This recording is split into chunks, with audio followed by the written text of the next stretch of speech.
أعوذ بالله من الشيطان الرجيم.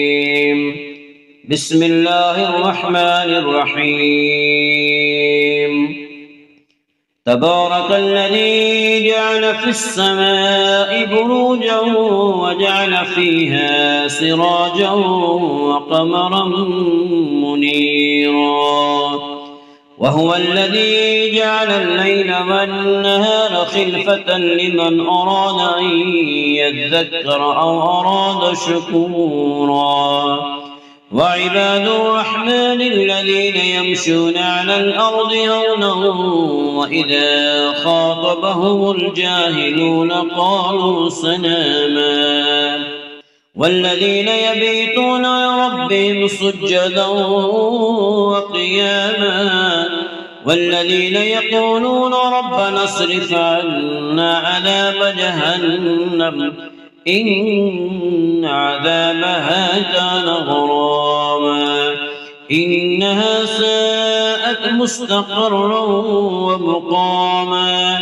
والذين إذا أنفقوا لم يسرفوا ولم يقتروا وكان بين ذلك قواما.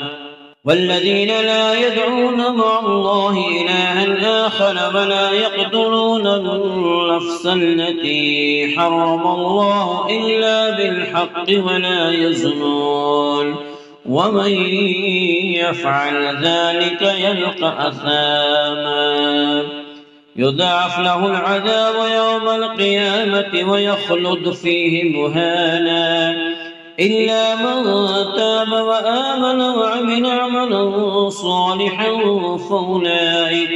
فأولئك يبدل الله سيئاتهم حسنات وكان الله غفورا رحيما.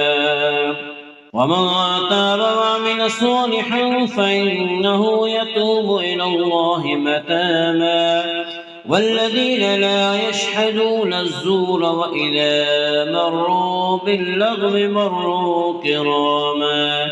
والذين إذا ذكروا بآيات ربهم لم يخروا عليها صما وعميانا. والذين يقولون ربنا هب لنا من أزواجنا وذرياتنا قرة أعين واجعلنا للمتقين إماما. أولئك يجزون الغرفة بما صبروا ويلقون فيها تحية وسلاما خالدين فيها حسنت مستقرا ومقاما. قل ما يعمل بكم ربي لولا دعاؤكم فقد كذبتم فسوف يكون لزاما.